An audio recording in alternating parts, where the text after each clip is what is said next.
first I used either one of these cleansers.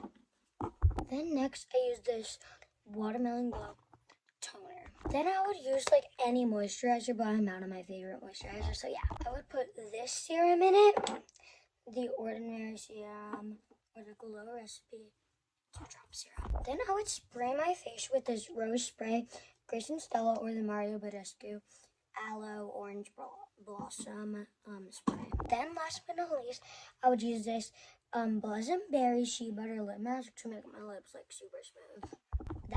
That's all my skincare step by step. It's not that long, but it's also long, so like yeah. Bye guys, love y'all.